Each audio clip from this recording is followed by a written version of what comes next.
Good evening, everyone. Welcome to our show. I'm Priyanka Ahnberg, and joining me as my co-host is Anwar Shada Jihan. Tonight's discussion is titled, as you can see, Sheikh Hasina's Historical Homecoming 2.0. Sheikh Hasina has been one of the most influential political figures in modern society of Bangladesh history. Her announced decision to return to Bangladesh has once again become the focus of national and international attention, raising important questions about politics, the rule of laws, democratic institutions, and the country's future. This evening, we'll explore the significance of her return from legal, political, and academic perspective. What does it mean for Bangladesh? What challenges and opportunities could lie ahead? And how this moment might reshape our country's future. We are delighted to be joined by our guest, Advocate Tapas Kantibal, an eminent lawyer and legal expert, as well as Dr. Molla Haq, lecturer and researcher fellow. Please welcome to our show. Thank you. To start with, I would like to introduce my co-host, Jihan Bhai. Jihan Bhai has fantastic some slides with absolutely perfectly data, as he always does in every show of ours. I would like him to actually go through the slides so we can watch how is it looking as of today, and then we will continue our discussions. Thank you, Priyanka. And I would like to thank Dr. Molla Haq and Barrister Ball for both of your time. So, what we are talking about today is not any legal brief, or it is not even a press release of Bangladesh Awami League. It is about a case for the return of women who has already rebuilt a nation. She has done it once from nothing, and she now stands again, ready to do it again. Prime Minister Sheikh Hasina is the daughter of Bangladesh's liberation. She is the daughter of the greatest Bengali of all time, Bangabandhu Sheikh Mujibur Rahman. She led this country, Bangladesh, for more than 20 years. And today, a politically engineered band stands between her and the people that she loved, she cherished, and she governed. This presentation walks through why that ban should not be the final word and why the history says it won't be. Now, this is for her, this is not something new. She has done it before. In 1975, on that dark night of 15th August, Prime Minister Sheikh Hasina has lost her everything. Almost every living person of her family. Just think about it. If it was me or you and somebody ripping you or me of all my family, taking away all our family, what we would have done. Prime Minister Sheikh Hasina is more than a human. She forgot everything because her dad loved that nation and she does the same.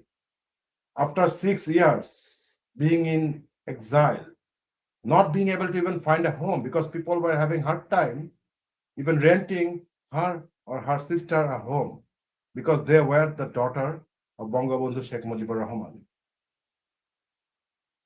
Talk is cheap, we all can talk, but this is the real life scenario that this lady has faced. And then she was in exile for 6 years. In 1981, she returned to her home to rebuild a shattered, broken political party that would go on to create history. 5 times she won the national election of Bangladesh. Every inch of Bangladesh has her footstep. She went and she explored whole Bangladesh. She listened to the pain and about the poverty and pain of all Bangladeshis all across the country. She listened very carefully to the pain of her party members. And then she rebuilt that country. In 1996, she became the prime minister. And then again in 2008, she became the prime minister. A country that was known as a basket case by some so-called elite of the world became the champion of the world. The world was praising her. The world was praising Bangladesh. Then the catastrophe of August 2024 happened because there are some elements that don't want Bangladesh to stand up on its own. That has some problem with Bangladesh being independent, with Bangladesh being self-sufficient. Then we have July 2024. What happened in July 2024? We have to understand it. There were some issues. Students were protesting about some quotas. It is understandable. In a democracy, everybody has a right to demand. Students were demanding something. But unfortunately, this quota protest was seized by opposition forces and it was penetrated by trained militants. It was penetrated by national and international conspirators who don't want anything good for Bangladesh. Prime Minister Sheikh Hasina on August 5, in the face of a threat to her life and to the life of her only surviving member, Sheikh Rehana, both of them had to transfer or move over to a safe location where they can save their life because there is no point of losing life. Prime Minister Sheikh Hasina did not want to go. But when these extremist elements, terrorists that were proven terrorists and in jail, they confronted her to her house, she had to move to a safe location. And that's what exactly happened in August 5, 2024. She moved to a safe location. She retreated. In a war, there is something called strategic retreat. Prime Minister Sheikh Hasina did not flee, as the opposition tries to portray it as. She retreated. And thanks to God that she is still alive. What happened afterwards? Afterwards, an unelected interim administration led by the so-called Nobel laureate, who has nothing Nobel about him, took over with no electoral mandate, no support of the people. He held on to power unlawfully for more than 2 years and then hold a sham election where by an unlawful executive ordinance, he kept her party banned from this election. Now we have a BMP government. The BMP government continues to follow this ban, unlawful ban on her party. Now, besides the ban, we have to see what's going on with her legally. What legal consequences she faces if she were to return.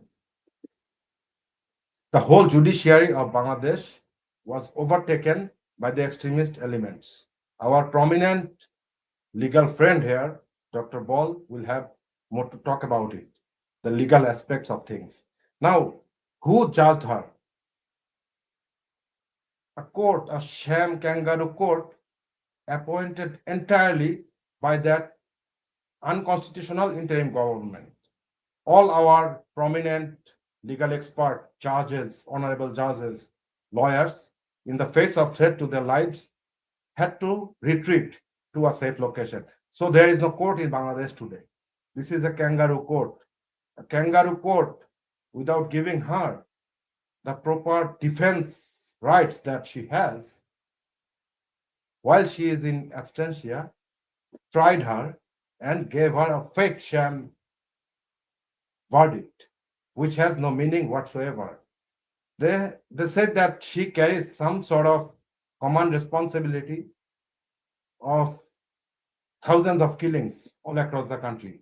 Now, Priyanka, there is no practical way that one person can commit a murder or 10 murder at 10 different places at the same time. There is no way. Saqib Al Hassan, the greatest all-rounder of Bangladesh, while he was in Canada, did not commit that murder in Pabna. This is a sham. This is sham trial against Prime Minister Sheikh Hasina and all her party members. Even the worst of criminal has a right to a free trial. I'm sure that Barrister Ball will have more to talk about it. Now, what is the goal here? The goal is to erase the memory of 1971, is to erase the identity of Bangladesh, because Bangladesh is what 1971 is. Now, through an executive order, they have banned the party who gave birth to Bangladesh.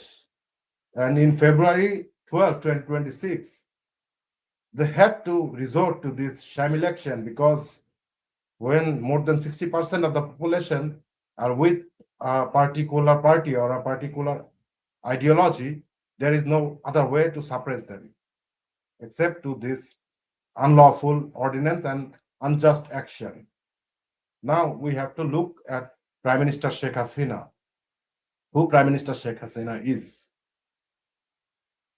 Everything, she was a Prime Minister of 5 times, she was this and that, everything can be taken away from her. What cannot be taken away from her is her blood. She is the daughter of the greatest Bengali to ever exist in this world. She is the daughter of Bangabandhu Sheikh Mujibur Rahman. She is the longest serving elected Prime Minister of Bangladesh.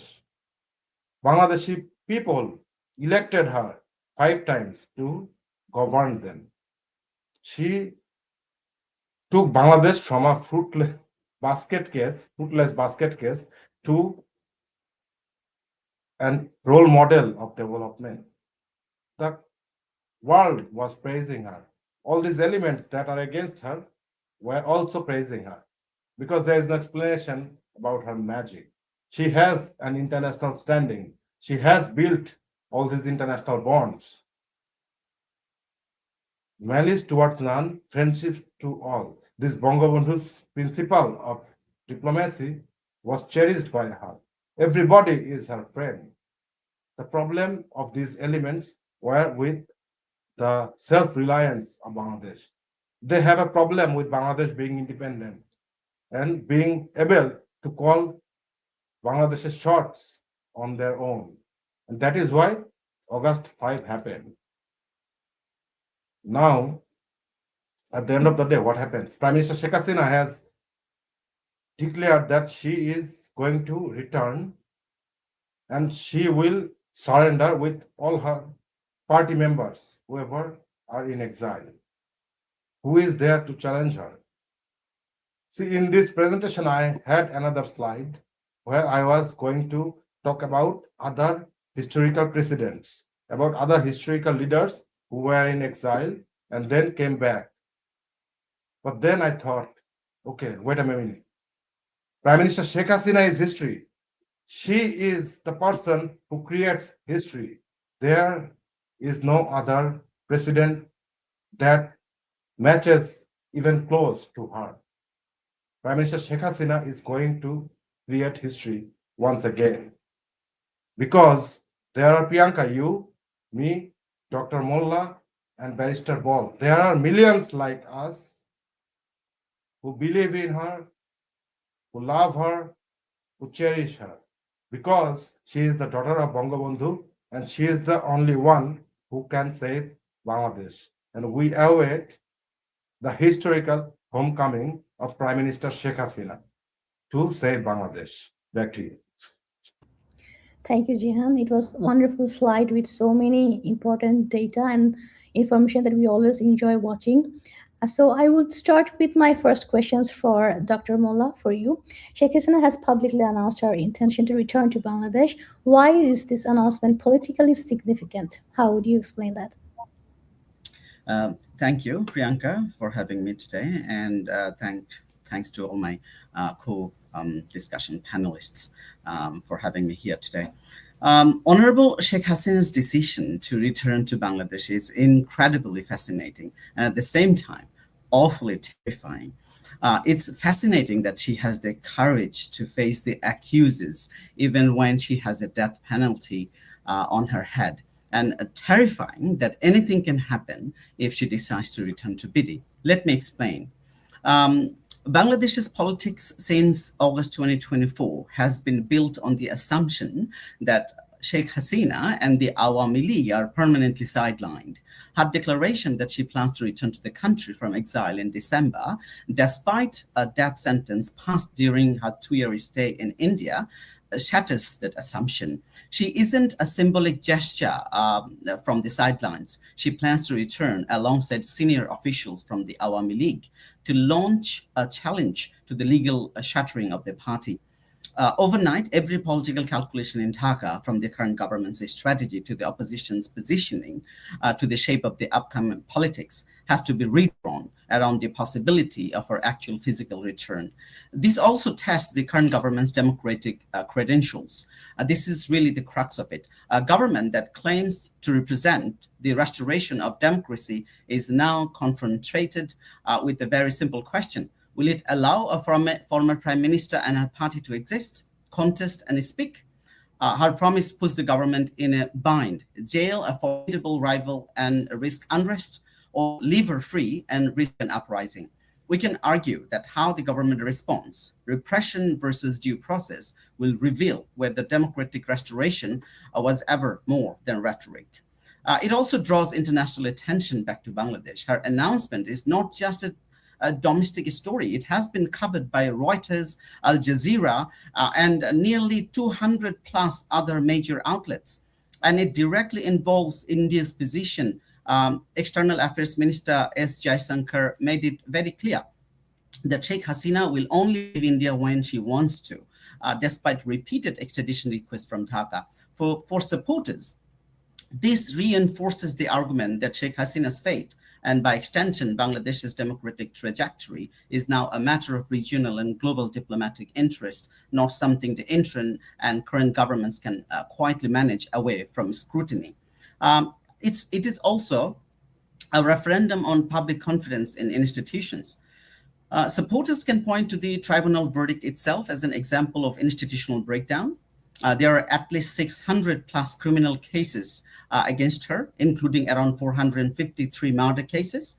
The death sentence verdict is completely illegal, unconstitutional, and politically motivated, alleging the judiciary ran a kangaroo court where the lawyer appointed for Hasina was seen laughing after the death sentence verdict was passed. This branded the judiciary into an instrument of political revenge to make the Awami League leadless. Add to that the well-documented pattern of mass killing, including police killing, brutal mob violence, unnamed suspect prosecutions, a campaign called Operation to hundreds of thousands of arrests, and supporters have already accused that Bangladesh's courts, police, and prosecutional bodies have lost public as neutral actors. Her return in this framing forces citizens to ask whether they still believe these institutions serve justice to serve politics. It also reshapes the future of opposition politics entirely. If Sheikh Hasina returns and the Awami League ban is genuinely contested in court, the entire opposition landscape shifts. Right now, the field is dominated by BNP and the newer National Citizen Party. A revived Awami League re-enters as a major bloc, and Jamaat Islami and others have already raised alarm that this changes their own strategic position, reportedly questioning whether it signals an Awami League comeback. Supporters would frame this not as a threat, but as a correction. Genuine, competitive, multi-party democracy requires the country's largest and most historically rooted party to be allowed back into the arena. And its symbol is enormous. This is second homecoming. This is worth dwelling on. Sheikh Hasina previously returned to Bangladesh on 17th May 1981 after a long exile in India following the assassination of the father of the nation, Bangabandhu Sheikh Mujibur Rahman, declaring that she came back to participate in the struggle for freedom by staying beside the people of the country. Awami League supporters commemorate this every year as Homecoming Day. 2026 return, framed the same way, deliberately positions her not as someone fleeing justice, but as someone repeating a defining act of political courage from her own family's history, returning to stand with the people, whatever the personal risk. And the intergovernment's US trade deal becomes a live issue again. Supporters can use Sheikh Hasina's return to reopen the controversy against the reciprocal trade agreement the interim government signed with Washington on 9th February 2026, just 3 days before the national election. Critics, including the trade economists and the High Court petition, argue that the pact imposes 131 conditions on Bangladesh, while the US is required to meet only six, and that the interim government rushed to finalize this deal just before the election, locking in long-term commitments it will neither implement nor publicly defend. For supporters, this becomes powerful evidence for their argument and Bangladeshis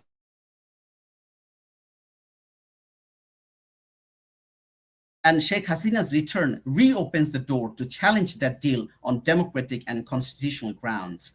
And we know the record mob violence and lack of law and order, it has been observed by everybody. Even Amnesty International has recently told the government to be careful about it. This has been one of the most emotionally resonant points of a party audience. Independent tallies and rights group describe a sustained pattern of violence against Awami League figures since August 2024. Reports documented at least 300 plus Awami League leaders, activists, and supporters killed through mob lynchings, extrajudicial executions, and custodial deaths.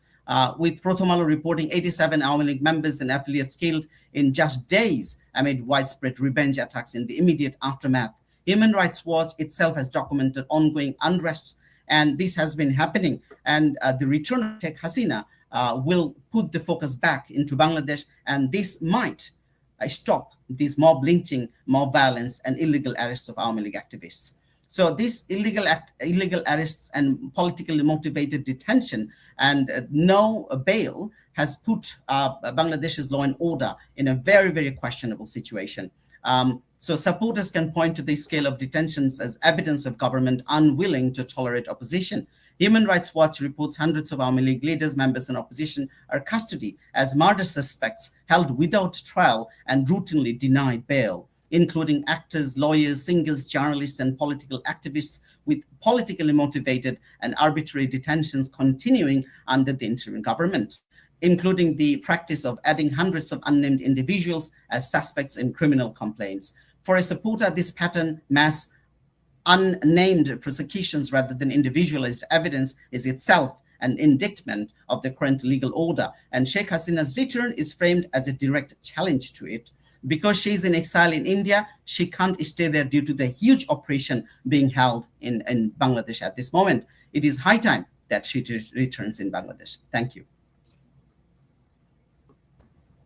Thank you so much. While you were talking, I was actually thinking of another question that I would like to actually ask our lawyer, Taposh Kantibal.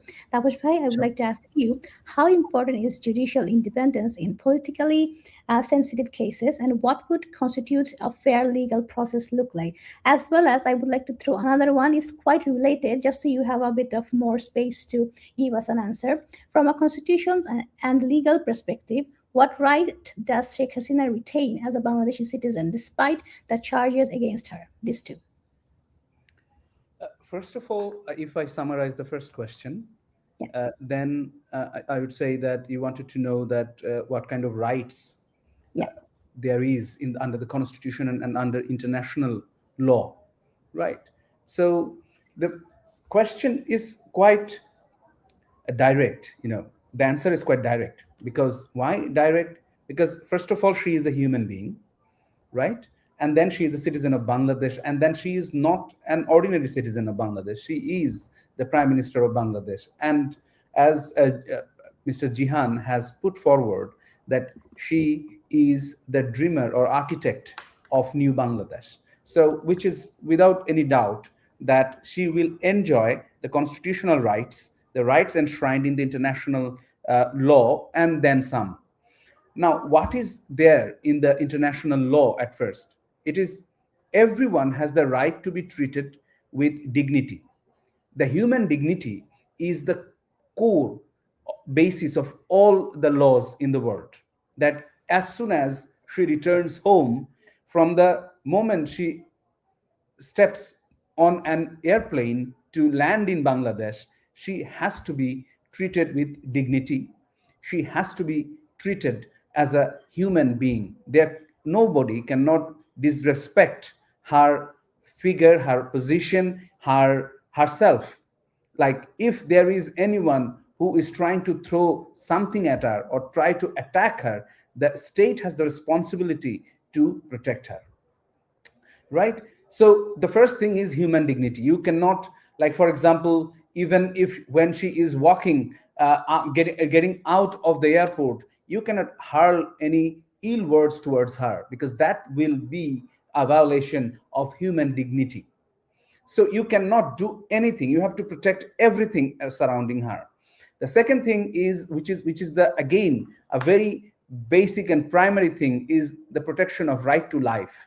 She has the right to life. It is not only in our constitution in article 31, it is also, you will find in the UDHR, Universal Declaration of Human Rights, and you will also find it in other Bill of Rights, which is International Covenant of Economic, Social and Cultural Rights, and the civil and political rights. In both the conventions, you will find this right to life. So the state has to ensure everything that is attached to her life. There is this famous judgment in Bangladesh, which we all know as FAP 20 case. In this case, it was decided by the Supreme Court of Bangladesh that what it means, or how to define life, how the state should protect life of a person. That, for example, if you need medical care, it has to be provided. If you need lawyers, if you need books, if you need air, if you need food, anything and everything, and even the government is bound to provide her with a shelter or a house which is protective of her and which ensures her dignity, as I said at first. So all these things has to be provided, and including security. They have to provide enough security so that she is never treated unfairly, or her right to life is never threatened. The next right that is much more important is right to be treated equally and equitably, that she cannot be treated less than anyone else. Whatever the citizens of Bangladesh enjoys, she will be treated in that way. That means that she will enjoy the rule of law and the rights of natural justice. I mean, we can say 1,000 lines about a judgment being passed against her by a kangaroo tribunal, but the state has to prove that this judgment is not provided by a kangaroo tribunal. If Sheikh Hasina questions the validity of this judgment, then definitely there has to be another chance to take this trial afresh. It has to be organized afresh. She can even question the investigation report. She can question the formation of the judges, the formation of the prosecution and the investigation team, and she can question their biasness, their political belief, and why they are targeting her. She will enjoy all these facilities and all these rights afresh. So, given this, then I think it makes it a lot more clearer that what kind of rights she will enjoy. Not only these, like if she wants a lawyer team, a team of lawyers of her own choosing, then she will get it. The state is bound to provide them the visa required if they are foreigners. If they need permission before the bar council, the court will ensure, the state will ensure that they get permission from the bar council, so that she can be duly represented before the tribunal. So saying all these, the question is that whether Bangladesh as a state under BNP and Jamaat will ensure all these things, whether they will commit to the promises they have made under international treaties and conventions. I doubt, like anyone else, that they will follow it. They will never follow it. They already, you see, that this says that the declaration by Sheikh Hasina that she will return to Bangladesh in December has definitely made them fear. They're trembling in fear. But and in fear, what they are trying to do is that they are trying to get united, all of them together. You will see that they are trying to reply in unison. People are saying, like law minister today said, okay, we are waiting for her. And then the pets of BNP and Jamaat, NCP and AB party, they are saying, okay, we will not allow her to return. So this is a totally tag of war going on between them, that what they will do and what kind of rights they have to ensure. Because you see, under international law, when you sign these UDHR, ICCPR, and ICSCR, and other like convention against torture, everything, then you have to follow by the book. You cannot go back. You have to remember that Awami League is the only political party who, when came into power, ensured that Bangladesh participates in Universal Periodic Review, which is known as UPR, right? Every 4 years, you have to go back to the UN and reply to the wrongs you have done back home. And if you ever have the chance, like I had one chance to participate in a UPR session, all the countries of the world, they have a list of questions they are waiting to ask you. They have 2 minutes each, and for 2 minutes they will question you on anything. They can even humiliate you for the decisions you have taken. For 2 minutes they have the floor, and you have to reply to those questions. So after the return of Hasina, if there is a UPR session, in my understanding, the next UPR session will be in 2027.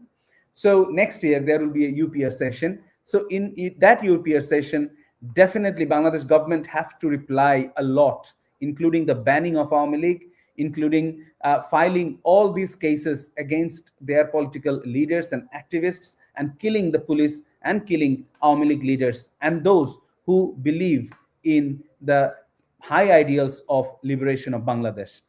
Saying that, I will stop. Probably if I've missed anything, I will add in the next slot. Of course.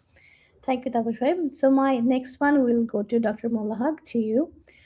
Historically, many political leaders have returned from exile. What lesson can Bangladesh learn from those experiences, if you have anything to say about that? Thank you, Priyanka, for your good question. Look, Honorable Sheikh Hasina's situation is very unusual and unique, but it isn't unprecedented. She was tried in absentia and sentenced to death by the International Crimes Tribunal, a court she herself helped establish, and has now announced she will return to Bangladesh despite that verdict. History offers a range of parallels, from the leaders who returned facing death sentences directly to leaders who returned from exile more broadly and had to rebuild a fractured nation. Together, they offer Bangladesh 5 clear lessons. Number one, political reconciliation, the difference between healing and revenge. The starkest and closest parallel to Sheikh Hasina's own situation is the Bhutto family of Pakistan. Zulfikar Ali Bhutto, founder of Pakistan's People's Party, was removed in 1977 coup and executed by hanging in 1979 after a trial widely described as unfair and politically driven. His daughter, Benazir Bhutto, returned from exile in 1986 to challenge the military dictatorship that had killed her father. A homecoming that revived her party and eventually carried it to power in 1988. Contrast that with Nelson Mandela, who returned to full political life after 27 years in prison and chose the Truth and Reconciliation Commission over the retribution against the state that had jailed him. Or South Korea's King Dae-jung, who survived exile and imprisonment before pursuing his sunshine policy of reconciliation even with former adversaries. The lesson for Bangladesh cuts both ways. where a nation chose retribution, as with Bhutto's execution, it produced generations of unresolved grievances rather than closure, where a nation eventually chose reconciliation, as with Mandela and King Kim Dae-jung, it built something durable. Activists should be honest, and reconciliation is a two-way obligation. It requires the current government to stop treating an entire political tradition, the Party of Liberation War, as permanently illegitimate, but it also requires the Awami League itself, upon return, to choose healing over settling scores. So democratic resilience, it tests either break or strengthen a system. In Banijay Bhutto's story, it continued beyond 1986, facing renewed threats. Years later, she returned again in 2007, despite the danger, and was assassinated shortly after. Uh, Similarly, in Philippines, it offers a related lesson from different angle. When Benigno Aquino returned from exile in 1983 and was assassinated on the airport tarmac, many expected deeper authoritarian to follow. Instead, his death triggered the peaceful 1986 People Power Revolution, proving that a society's democratic instincts can prove more resilient than its worst moment. So here the question comes whether it will be a peaceful transition, or there will be a negotiated middle path. Not every case ends in tragedy or triumph. Some produce working compromise, like Thailand's Thaksin Shinawatra, convicted in absentia on corruption charges he called politically motivated. He spent 15 years in exile before returning in 2023, entering custody and eventually being paroled while remaining a major political figure. Even further back, Jean Bedel Bokaz's in absentia death sentence was reduced on appeal once he actually returned and re-entered a functioning legal process. Neither case is a clear model or clean model for Bangladesh, but both demonstrate that an in absentia verdict delivered amid intense political upheaval does not have to be the final word. It can be the beginning of a legal process rather than its end, if the receiving state allows one. So South Africa's own transition reinforces this, that Mandela's release happened only after protracted negotiation between the apartheid government and the ANC, not as a single dramatic event. A negotiated, gradual process rather than an imposed one is a large part why South Africa avoided civil war. Similarly, in Bangladesh, if we want to avoid civil war, there has to be a middle path with the current government and our League. There has to be a middle path. Activists can point out that Sheikh Hasina's stated plan to return voluntarily and present herself in court rather than force her way back into the power mirrors the same choice of the harder, more democratic path. Whether Bangladesh's institutions meet her halfway, the way Thailand and South Africa eventually did, will determine whether this becomes a peaceful transition or another chapter of confrontation. And there is a talk about institutional maturity. The real test is in the leader, is the system. So across every one of these cases, the outcome was determined less by the returning leader than by the maturity of the institutions receiving them. Congo's Joseph Kabila continues organizing opposition politics from exile, despite an active death sentence for treason and war crimes. A reminder that suppressing a political figure through an in absentia verdict rarely makes their movement disappear. It just pushes the confrontation elsewhere. South Africa's post-apartheid constitutional court, by contrast, matured into a genuinely independent check on power. And South Korea's judiciary eventually became capable of holding and even former presidents accountable through fair process rather than verdicts. So national unity is very important in this case. A nation cannot be built by erasing a major political party or political tradition, a party that led this country into independence. So the deepest lesson, and the one that ties all the others together, comes from Pakistan's long aftermath. Executing or permanently exiling the leadership of a major political party does not produce unity. It manufactures grievance across generations. Mandela's Rainbow Nation succeeded precisely because it made room for former adversaries inside one democratic framework rather than declaring one side permanently beyond the pale. So for Bangladesh, the Awami League is not a fringe movement. It is a party of the liberation war, representing millions of citizens whose own history and identity are bound up with it. Activists can argue that no genuine vision of national unity is possible while an entire party and its base remain excluded from political life by force. The path forward, drawing on the more helpful precedents, Thaksin's negotiated middle ground, Mandela's inclusive settlement, South Africa's patient institution building, is to bring the Awami League back into the constitutional fold through a fair, credible legal process, not to treat an in absentia death sentence as the final chapter of the story. So I believe I have given you enough sort of precedents from the history of other countries where there are many ways. There is many ways. Sometimes it is harder way, sometimes it is easier way, sometimes it is the middle path. But eventually, it worked out when the power or the judiciary made it very legal. It's fair for the other party. Without a fair system, fair judiciary system, it is not going to work out for anybody. Thank you, Priyanka.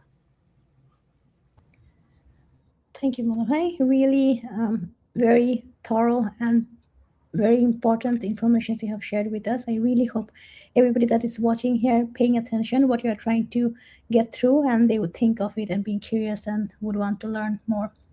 My next question I would like to ask my co-host Jihan Bhai. Jihan Bhai, I would like to know from you what impact could Sheikh Hasina's return have on Bangladesh's political environment, especially among our younger generations?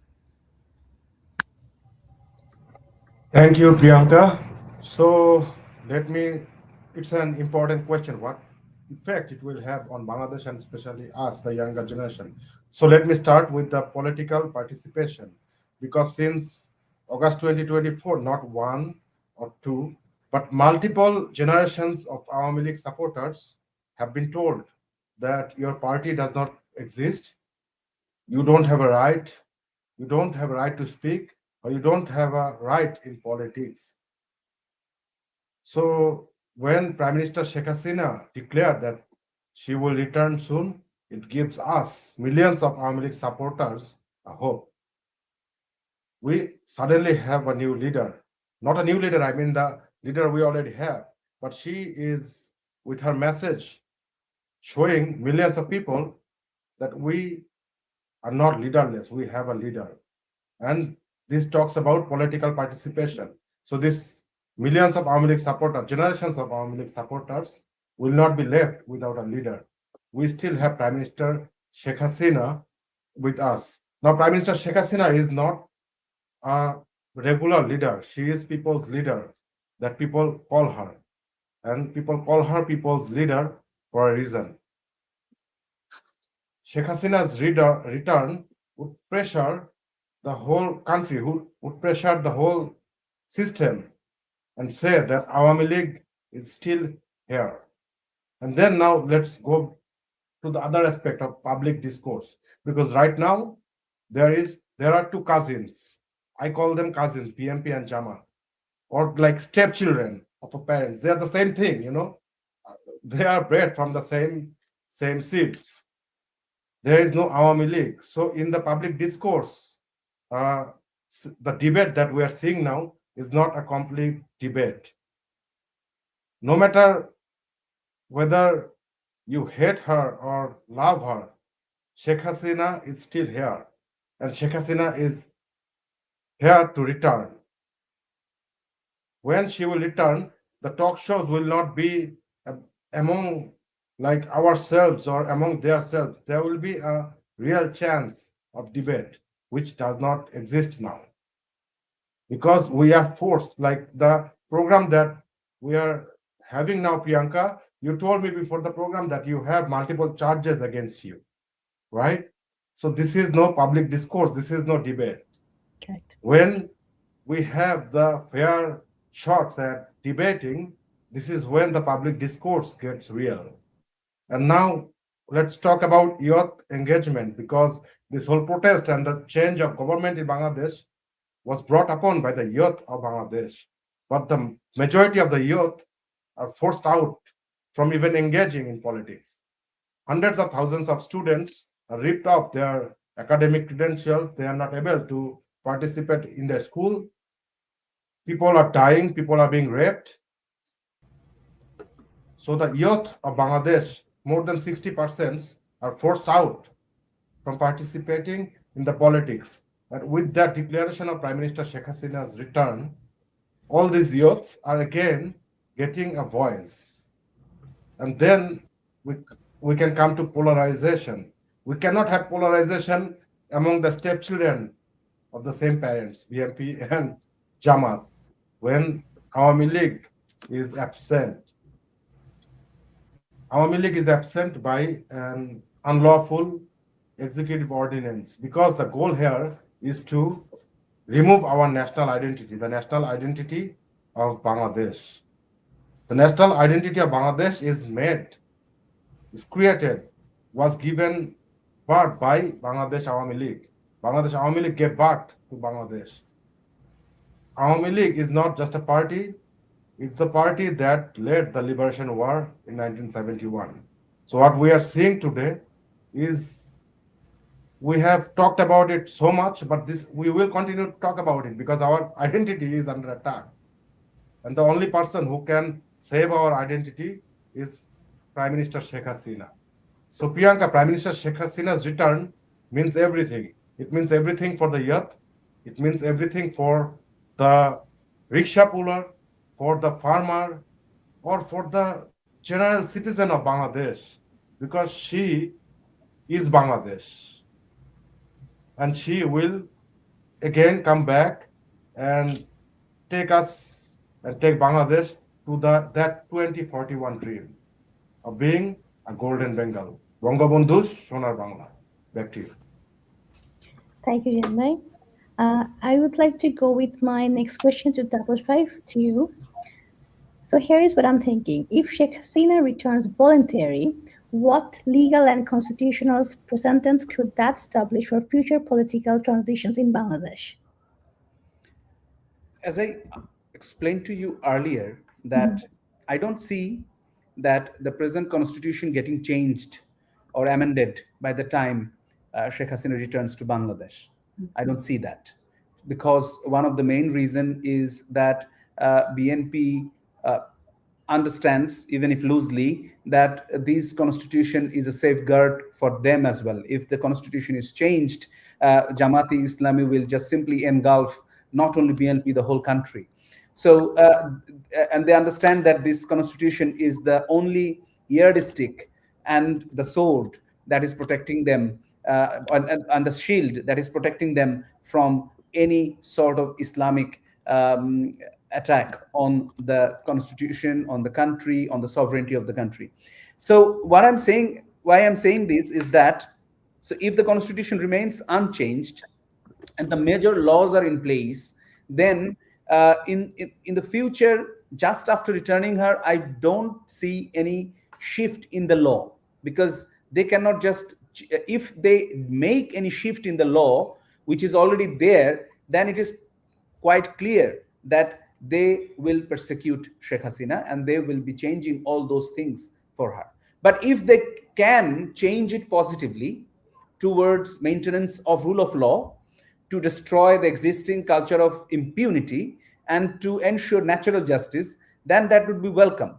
For example, what kind of positive changes that I can think of is that they can ensure the retrial of all, not only of Sheikh Hasina, but all the political leaders, all the cultural activists, journalists, and everything, by releasing them on bail and ensuring their security, and then asking for asking them for a trial.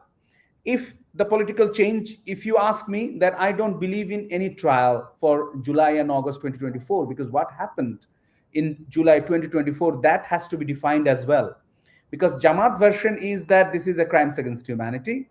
Our version is somewhat non-international armed conflict to a coup, a military coup that took place in 2024. So that has to be defined first. And when we are going to define first, we will find out that there were countrymen who were fighting against each other from an ideological perspective. For example, Jamaat was Jamaat and other Islamist political parties, they were terrorists, right? So they were doing terrorist activities. They were threatening general people. They were threatening public properties like Bangladesh television building, or Mayor Hanif flyover, metro rail, things like that. So in this situation, what is the duty of the law enforcing agencies? The primary duty of the law enforcing agency is to protect them.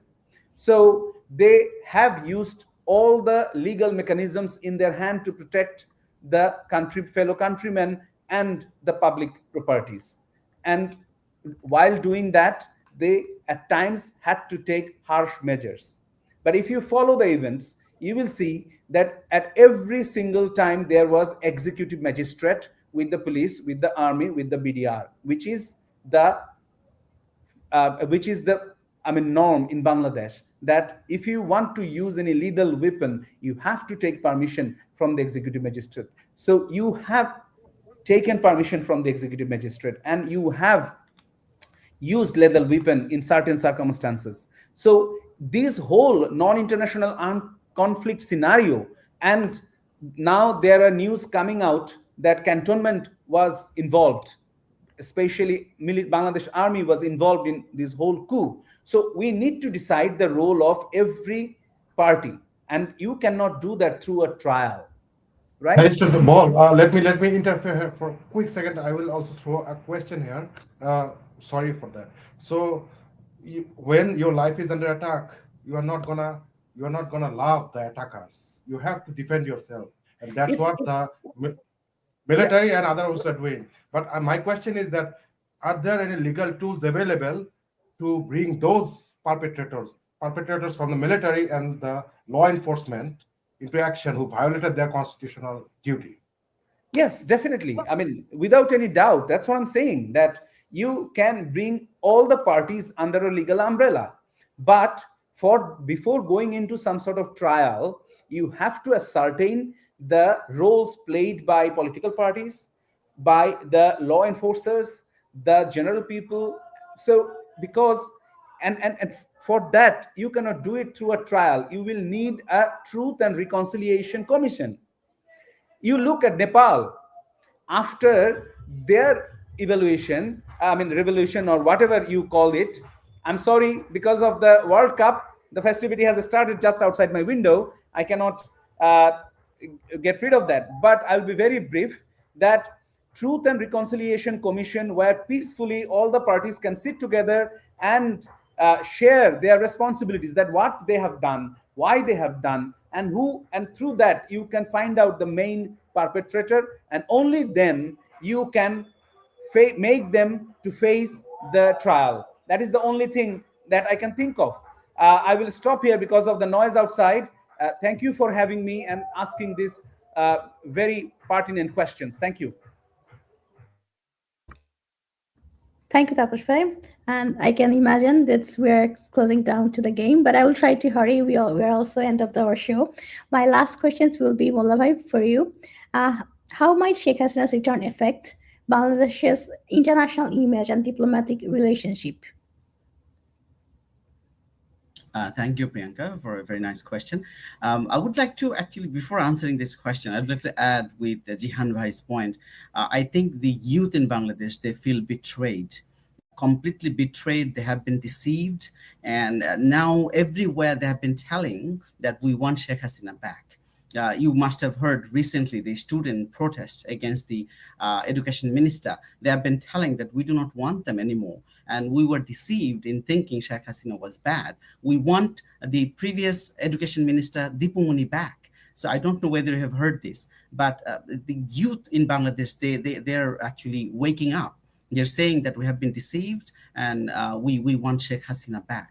Anyway, coming back to the answer of your question.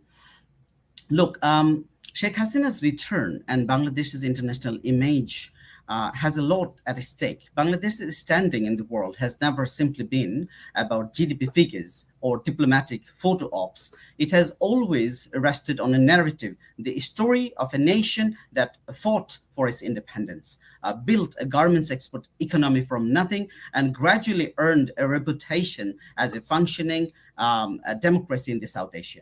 Sheikh Hasina's decision to return, despite an in absentia death sentence, forces the world to look at the narrative again. And an Awami League activist would argue that what the world is currently seeing is not assuring. Um, the rule of law, a credible problem for Bangladesh government. It cannot outsource at the moment. The Bangladeshi state is currently trying to have it both ways. Internationally, it wants recognition as a country restoring the rule of law, while simultaneously asking a neighboring country to extradite a former head of government under a death sentence delivered in absentia. Dhaka has invoked its 2013 extradition treaty with India and called New Delhi's continued hosting of Hasina a grave act of unfriendly behavior and even a travesty of justice. So we, the activists, can point out the irony. A government demanding international legal cooperation is the same government whose own tribunal process has been criticized by rights group and legal observers for fairness concerns in trying and sentencing a defendant who was never present to mount a defense.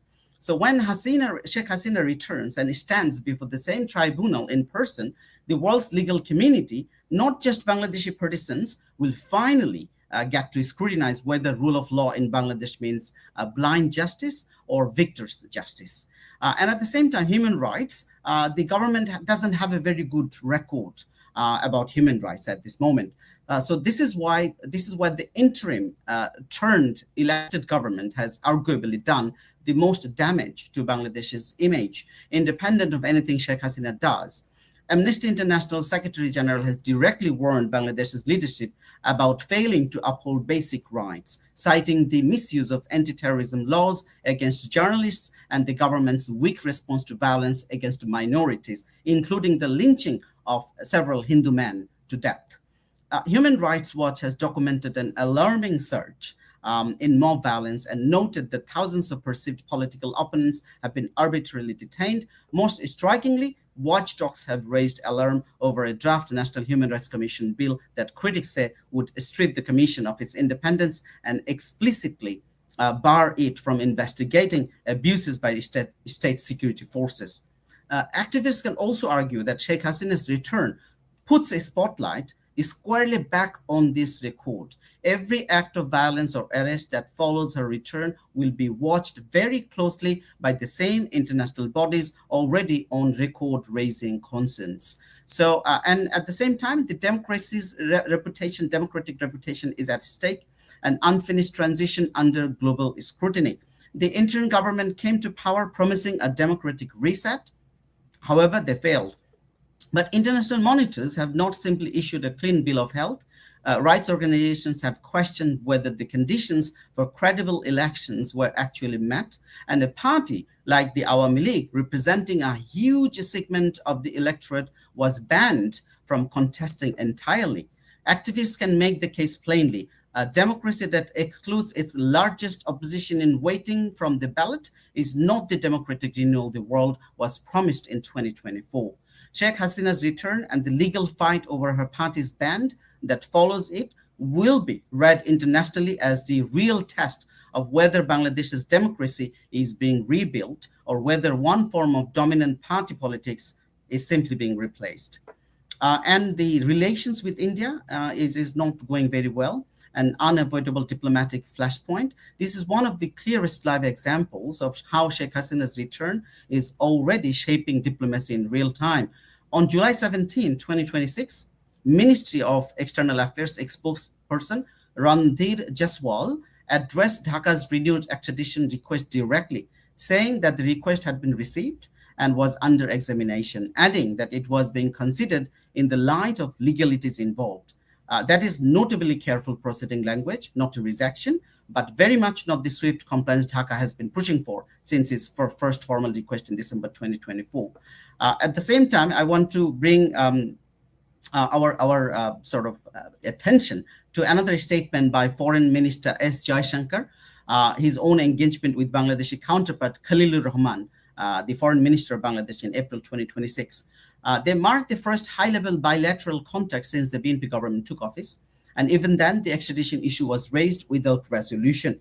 Analysts note that India's position centers on due process, with the Ministry of External Affairs emphasizing that any decision will follow established judicial and internal legal reviews rather than immediate political action, and that the 2013 extradition treaty itself contains an exception for offenses of a political character. So I think Taposh Bhai will know that this 2013 extradition treaty they have been talking about, it has a loophole that the extradition doesn't work when the person of interest is a political character and was politically assassinated or politically being assassinated. So that means India doesn't have to actually do anything in this case because Sheikh Hasina was unjustly and unfairly treated by the interim and the current government. So Jaswal has separately stressed that India remains committed to the interests of the people of Bangladesh, including peace, democracy, inclusion, and stability, the language that keeps India engaged without endorsing Dhaka's framing of the case. So this is significant on two levels. First, it shows India is not simply waving away a legitimate legal request out of loyalty to Sheikh Hasina. It is treating the matter as genuinely contested, invoking due process and treaty exceptions rather than stonewalling outright. That actually lends credibility to the argument that the tribunal verdict is not the open and shut case Dhaka presents it to be.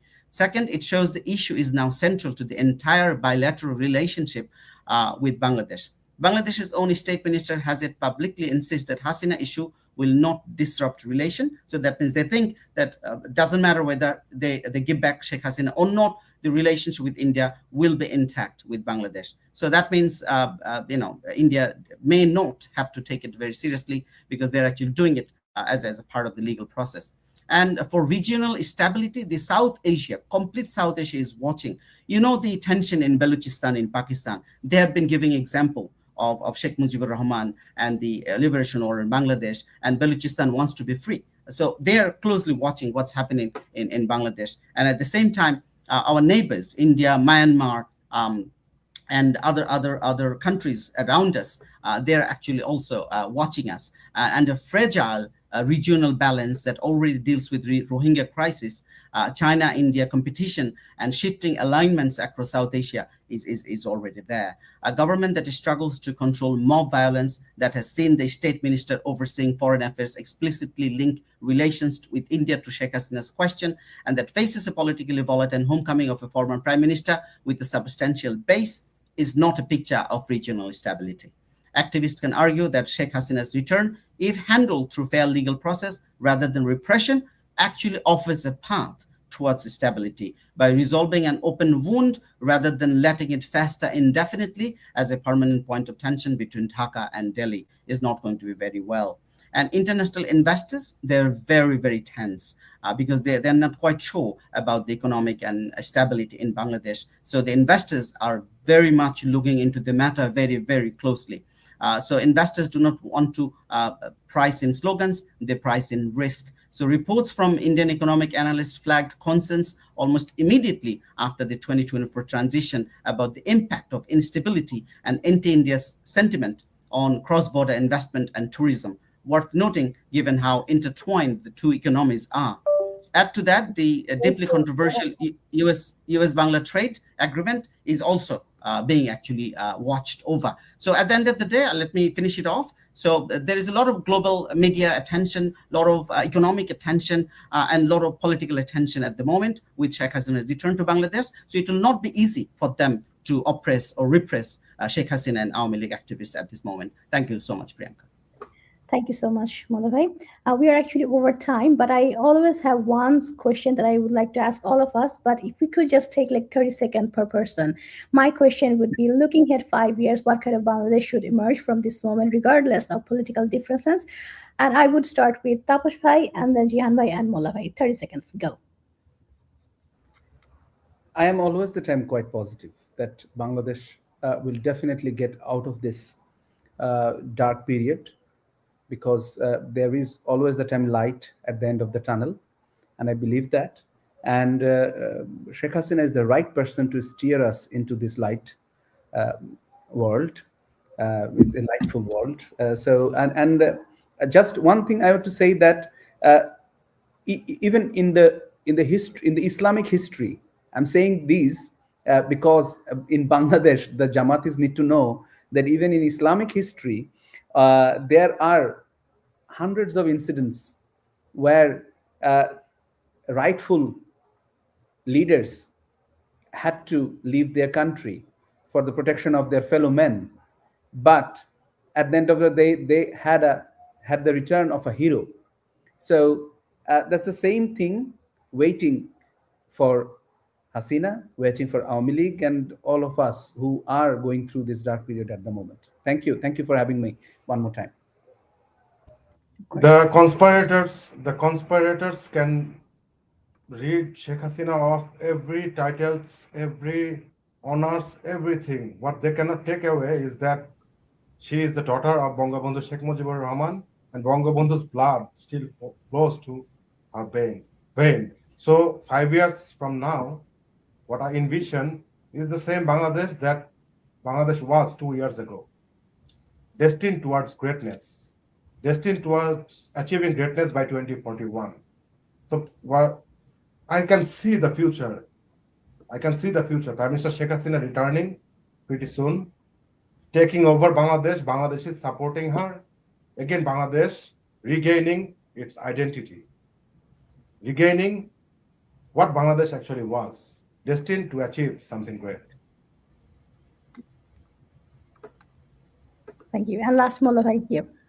Yes, so I would like to envision that there will be protection of constitutional rights. There will be a respectful political culture, and Sheikh Hasina and Awami League activists. I actually would like to see this happen. That Sheikh Hasina and Awami League activists will be given a fair go in the judiciary, and that would lead towards economic stability, national reconciliation, upholdment of rule of law, and genuine democratic competition that will lead to strong institutional developments like judiciary, election commission, and security services. Thank you, Priyanka. Thank you, everyone. Thank you, everyone that has been watching, and thanks to my co-host and my two honorable guests. It has been a wonderful time with you guys. As always, I encourage our audience to keep reading, keep questioning, keep learning from credible books, historical records, and verified sources. Democracies are straightened not only by elections, but by informed citizens. Thank you, everyone. দেখা হবে বিজয়ে। জয় Bangla. Thank you. Jai Bangla. Jai Bangla.